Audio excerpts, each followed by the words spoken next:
You are listening to chartingwealth.com for Tuesday, the 20th of March, 2018. Don't forget, at the end of this month, it will signal a new quarter, and we will be drawing a new purple quarterly line and doing a special training. In order to get that, you need to be a subscriber. You go to chartingwealth.com, sign up for free. That way you will be on the list to receive the information. Let's jump into these charts. The S&P 500 down 1.35% for the day as we look at the first day of the latest 5-day candle.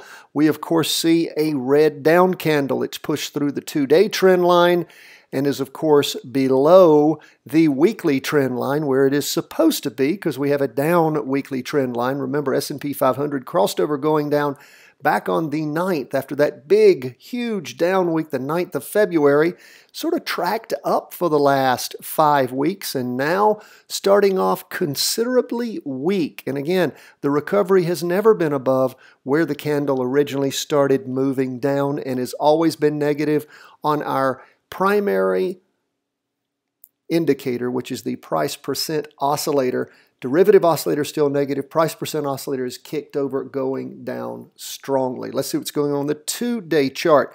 Actually, a 2-day vertical crossover going down. Things popped up for a little while and then bounced off the weekly trend line heading down. Now, we'll see if there's any support from this 50-period moving average line. And on the 2-day chart, of course, that is going to be 100 days is what that represents. We'll continue to sort of keep an eye on things, but we have a strong red down candle. Derivative oscillator still in the positive. Price percent oscillator, of course, which is what signals our vertical crossovers, is what is now moving down quite strongly. That's where we are on the 2-day. And of course, as we zoom into the 4-hour, what do we see? Well, the 4-hour chart down strong in the morning and about the same kind of down movement in the afternoon. Derivative oscillator gaining downward momentum. Price percent oscillator heading down strongly. So we'll continue to keep an eye on things now that we have the 2-day chart that is actually rotated over going down. Of course, it gives an opportunity to look for a down play. Some of you ask that when you watch the 2-day crossover with strong down movement with the 4-hour, is that a jumping in point? Well, it's like asking, can I catch a falling knife? You could try, but chances are your jumping in times are going to be wrong. You could jump in at the very bottom, which is not a smart thing to do. So we'll continue to watch. There should be a pullback at some point on this 4-hour chart, which would give you the ability to properly jump into a down move with this 2-day chart dropping over going down. Now we're going to remove the 2-day trend line because of course it doesn't count now since we've had a crossover. We'll wait for that to start tracking a little longer so we can start drawing it again. What do we see on the Qs? Down huge. NASDAQ 100, which is what the Qs represents, down 2.29%. It's probably the biggest down day that we've had since the market dropped back on the 29th. Of course, we never had a jumping in point on the Qs because the Qs continued to move up strongly, even though we had a weekly vertical crossover that following week around 10:30 or so, or 12, we never had a down point to actually jump in, so we never did. We did have a weekly vertical crossover going up back on the 9th, and of course we had a nice strong candle over the following week. We're starting off with a weak candle, already looking like it's going to cross over going down, but my friends, we've seen that a lot before, haven't we? And then things turn right back around. But again, warning signs going off, and you do need to pay close attention to that. We even see the 2-day chart hasn't crossed over going down, but is getting really close to it with all that down movement. Now, a long wick on the bottom of the 2-day candle and a little wick on top, but a solid red down candle that is pierced.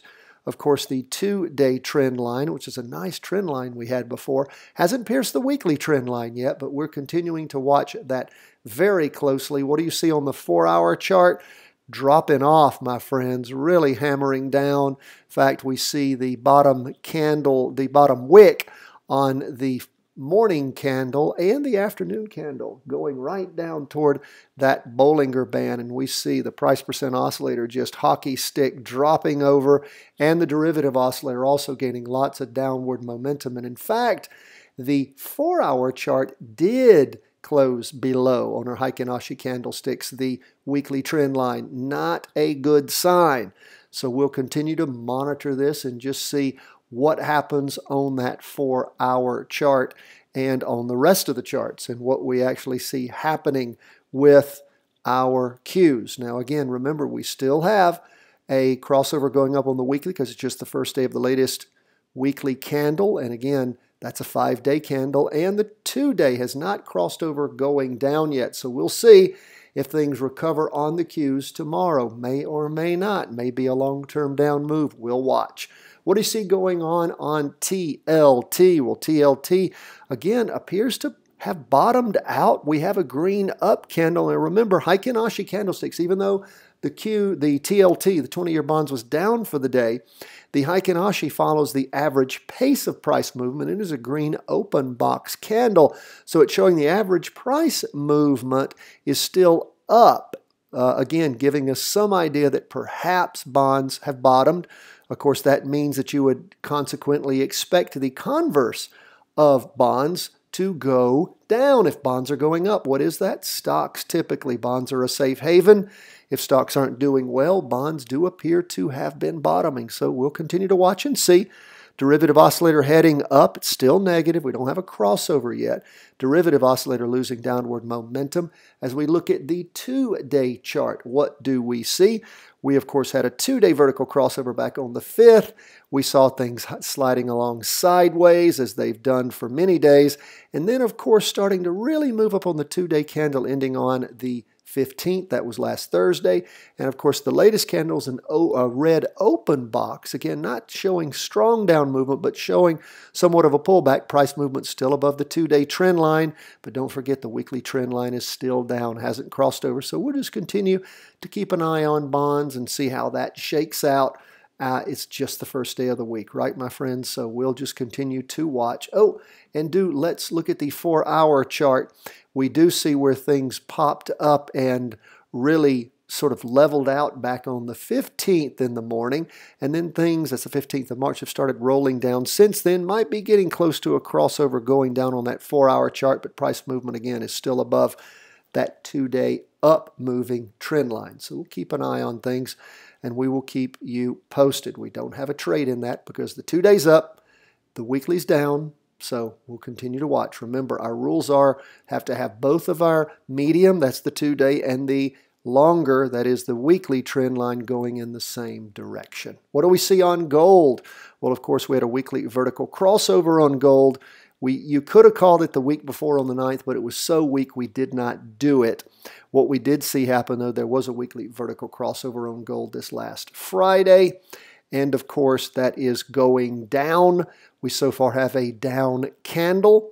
Gold was up for the day on Monday, 0.22%. So as far as those of you looking to get in, how did things look around the 10:30 mark after we saw things in the market trying to shape out? Well, the market was originally up and then started looking down around 10:30 and 11, but then sort of boomed up in the afternoon, but again, looked like they're rotating over going down. So again, if you were waiting around noon to see how things were going, market sure shot up at that point, but does look like in the afternoon sort of heading over toward more of a potential down move, maybe.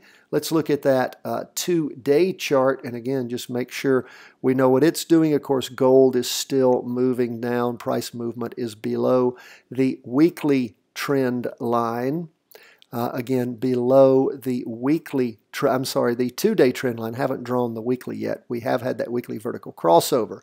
But again, 2-day still heading down quite nicely. And of course, as we look at the 4-hour chart, that's where we can see that little bit of up movement in the morning, stronger up movement in the afternoon, but the 4-hour is still over going down. So we'll just see what happens. Price movement, again, is still below the 2-day, even on the 4-hour. So keep your eye on things. If you jumped in there around 10:30, practice that, and let's see how it goes. If you were waiting and held off till the noon hour and you saw that things started booming up, of course, wait and see if that 4-hour crosses over going down for you as we continue to move through things, and just see in this pullback if it crosses over going up and then rotates back over going down, giving you a jumping in point on the standard way that we play things. Folks, that's where we are at the end of the day on Monday as we go into Tuesday the 20th. Thank you so much for being with us. You have questions, problems, concerns, let us hear from you.